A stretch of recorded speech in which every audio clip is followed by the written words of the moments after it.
कैसे हो आप सब लोग। नमस्ते दोस्तों। आज का व्लॉग शुरू होता है सुबह 10 बजे।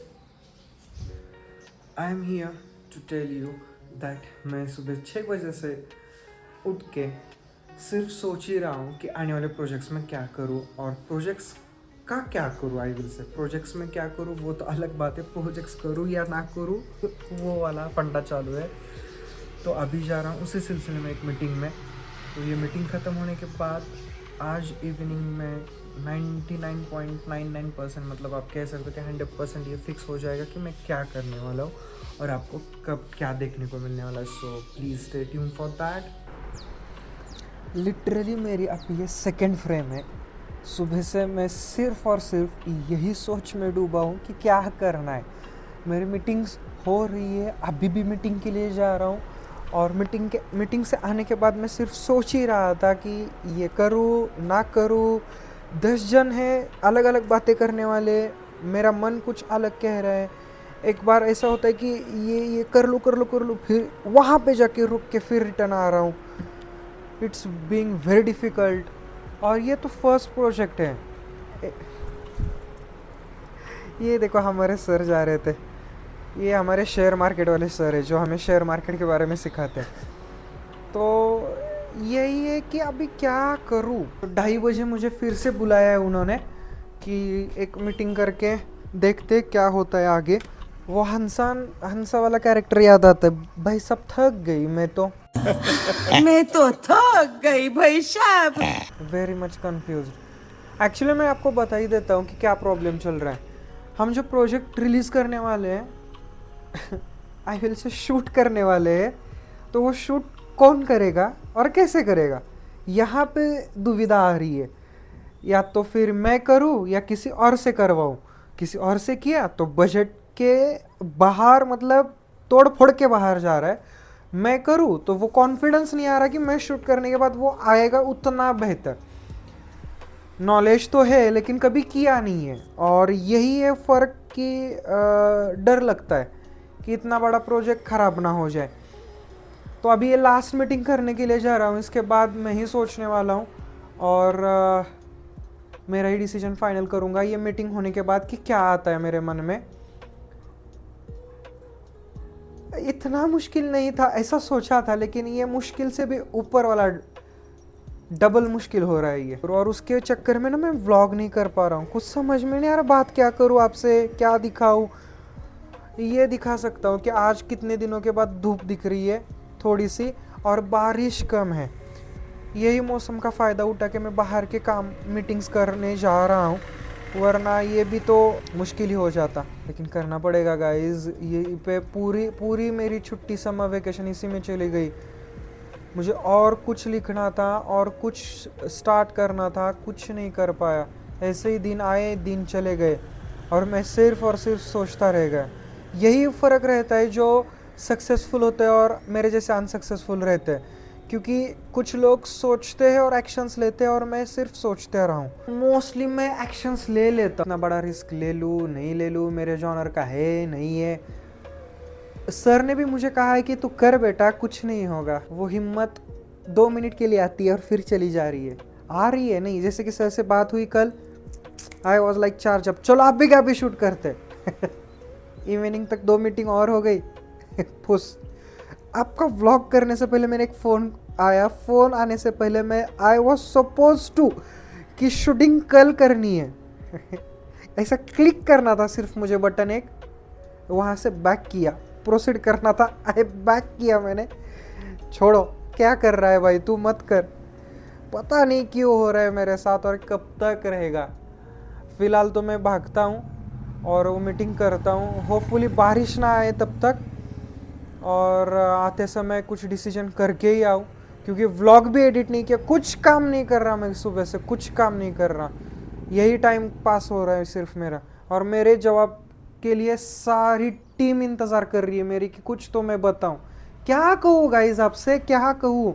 मेरे सिचुएशन पे आके एक बार सोचो। As a director, cinematographer, producer, choreographer, सबका काम मैं ही कर रहा हूँ। लिरिक्स राइटर, कंपोज़र, सबका काम मैं ही कर रहा हूँ। बॉडी मेरा जवाब दे रही है कि भाई तू क्या कर रहा है, कब तक मैं साथ दे दूँ, क्रिएटिविटी खत्म होने को है तेरी। चलो मैं अभी वो मीटिंग के लिए जाता हूँ क्योंकि इट्स 2:15 ऑलमोस्ट, और मुझे जाना है टाउन में, तो ऑलमोस्ट 10-15 मिनट लगने ही वाले हैं।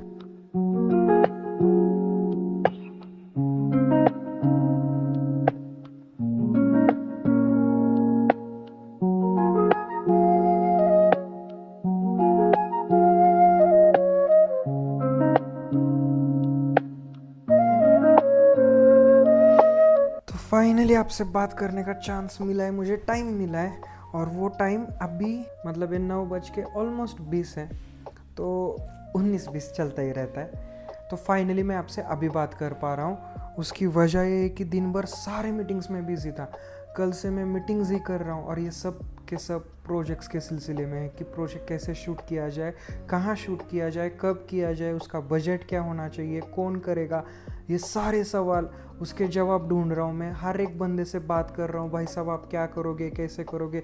सिनेमाटोग्राफर से मिल रहा हूँ, डीओपी से बात कर रहा हूँ, क्या होगा एडिटिंग का, इसका फंडा किसके सॉफ्टवेयर पे एडिट होने वाला है ये, या कहाँ पे होगा, कैसे होगा, इसका पूरा तामझाम चल रहा है। और still I am in a confusion state कि मैं ये खुद से करूँ, किसी और से करूँ। जैसा मैंने आपको बोला, ये सारा का सारा काम चल रहा है, और ये होना चाहिए था जब छुट्टी चालू हो गई थी, ये अभी हो रहा है जब छुट्टी ख़त्म हो रही है। तो ये समझ में नहीं आ रहा कि मैं लेट हूँ या सामने वाले बंदे ने मुझे लेट करवाया, या टाइम यही सही है, कुछ पता नहीं। लेकिन ये हो रहा है जब मैं आपको व्लॉगिंग का प्रॉमिस किया है कुछ अच्छा दिखाऊं, लेकिन टाइम ही नहीं मिल रहा था, और कल से यही हो रहा है। तो I am trying my level best कि कल तक ये पूरा सॉर्ट आउट हो जाए। आज मीटिंग ऑलमोस्ट मेरे सब ख़त्म हो गए, अब पूरा डिसीजन मेरे ऊपर पेंडिंग है, और मैं अभी भी फ़िलहाल कन्फ्यूजन स्टेट में हूँ कि क्या करे। लास्ट फ्रेम जो आपने देखी, एक फ्रेम में लास्ट फ्रेम में ये था कि बच्चे खेल रहे, और लास्ट फ्रेम में देखा कि विशाखा मैम एंड अवनी नीचे से जा रहे। तो आज दिन भर मैं अकेला था, कोई नहीं था मेरे साथ। विशाखा मैम थोड़े से बीमार है, अवनी और विशाखा मैम उनके घर गए मायके में, और वहाँ पे उनका इलाज और ट्रीटमेंट चालू है, डॉक्टर के पास जाके वो सब चालू है, बेड रेस्ट है सब। और मैं एक छोटे से काम में उलझ गया था, वो 8:30 बजे तक मेरा काम ख़त्म हो गया। उसके बाद मैं घर पे आके डिनर करके मैं अभी आपसे बात कर रहा हूँ।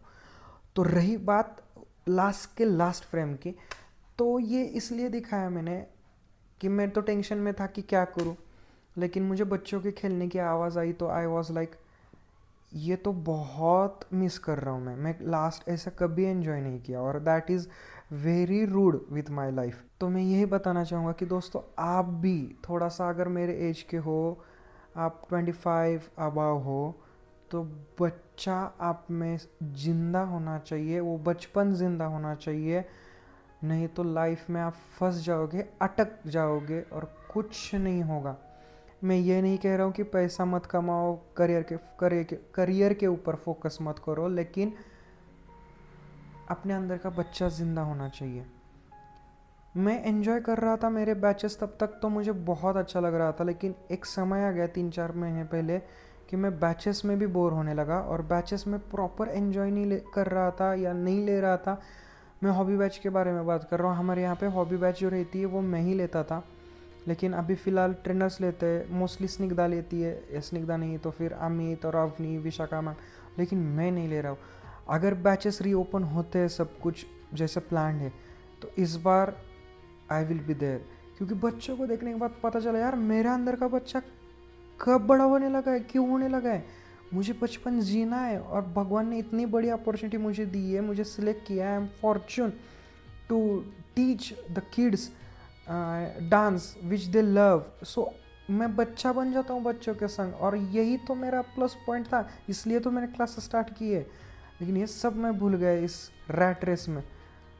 ये होना चाहिए, इसके खिलाफ नहीं हूँ मैं, लेकिन ये वो सेटिस्फेक्शन नहीं देता जब मैं बच्चों के साथ खेल के आराम से सोता हूँ। तो इसके 2 रीज़न होते हैं, या 2 पाथ कह सकते हो कि आप इसको अलग अलग चलेंगे, अलग अलग, लेकिन आगे जाके एक ही पॉइंट होने वाला है। वो है कि आपकी खुशी, कि काश मैं खेल पाता। मुझे रोका किसी ने नहीं है, मैंने रोका है खुद को। तो ये बंधन से मुक्त होना है और इसे कहते हैं फाइनेंशियल फ्रीडम। तो यही टॉपिक के ऊपर मैं आपको थोड़ा सा एक आइडिया आ रही है, तो मैं आपको आपके साथ शेयर करता हूँ, देख लो आप लोगों को अच्छा लगता है क्या। आज से 1 साल का चैलेंज लेते हैं। 1 साल के बाद हम फाइनेंशियली फ्रीडम मिल चुका होगा हमें, और वो कैसे और क्या रहता है, सबकी डेफिनेशन अलग रहती है, लेकिन हम एक उसका बेसिक पॉइंट सेट कर लेते हैं। आप जो भी काम कर रहे हो, मैं भी एक काम कर रहा हूँ, आप भी काम कर रहे होंगे, करियर कर रहे होंगे या जो भी कर रहे हो, तो अगर वो काम रुक जाता है या कुछ डिले हो जाता है आपका पेमेंट आने में, ऐसा कुछ, तो आपके पास एक फ़ंड इतना जमा हो कि आप 1 साल तक बैठे बैठे आराम से गुजारा कर पाओ।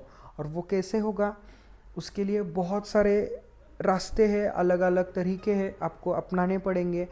जो भी आप कमा रहे हो, फॉर एग्ज़ाम्पल आप 10 रुपये कमा रहे हो, इट्स एन एग्ज़ाम्पल, तो 10 में से आपका खर्चा जाके, मैं बोल रहा हूँ 7 या 8 रुपये भी जाते हैं, तो 2 रुपये बचते हैं। तो 2 को फिर खर्च नहीं करना, 2 को सेव किया जाना चाहिए, और वो ये कंपलसरी होना चाहिए। और वो सेविंग इस तरह से हो कि उसके ऊपर आपको सेव करके कंपाउंडिंग इंटरेस्ट का फ़ायदा हो। मैं कुछ करने वाला हूँ प्लान, अगर कुछ होता है मैं आपके साथ भी शेयर करूँगा। आप जिस पाथ पे, मतलब एफडीज़ हो गए, आरडीज़ है, जो बीसी, आप, मुझे नहीं पता ये क्या टर्म आपको समझ में आएगी, जिसे क्या कहते हैं अलग अलग लैंग्वेजेस में। ग्रुप रहता है 10-12 जन का, वो कुछ ना कुछ तो पैसे इकट्ठा करते, एक बंदे को 1 महीने में देते, अगले महीने को अगले महीने में, ये इकट्ठा पैसा आता है, तो उसको हम एफडी या आरडी कर सकते हैं। फिर हमें हर महीने उतना ही पैसा उस ग्रुप में देना होता है, उसमें से ना कुछ आता है ना कुछ जाता है, लेकिन एक साथ एक अमाउंट आती है, वो अमाउंट यूज़फुल कर सकते हैं। अगर आपको इंटरेस्ट है या आप जानना चाहते हो, तो आप मुझे कमेंट बॉक्स में टाइप कर देना, मैं आपको कल के व्लॉग में बता दूंगा कि और क्या मेथड है और इसके क्या क्या कर सकते हैं। तो I am going to start from tomorrow is 28 May and 2025। तो 28 मई 2026 तक हमें ये चैलेंज जीतना है। तो हम रेस चालू करते हैं, और ताकि आने वाले कुछ साल जो ज़िंदगी के बचने वाले, वहाँ पे सुकून से जी के अपना सफ़र एंड कर सकते हैं या दूसरा सफ़र चालू कर सकते हैं। वो बात अलग है कि एंड होता है नहीं होता, वो स्पिरिचुअलिटी में नहीं जाना मुझे, लेकिन हाँ, दूसरा सफ़र कह सकते हैं हम। तो वो सफ़र चालू करने से पहले ये सफ़र तो एंजॉय कर ले। तो thank you so much for watching this vlog till here. अगर आप लोगों ने ये व्लॉग यहाँ तक देख लिया, for what's your reason, please like share subscribe कर देना। मिलते हैं अगले व्लॉग में। Till then be happy, stay safe, keep smiling and always keep loving with watching this channel.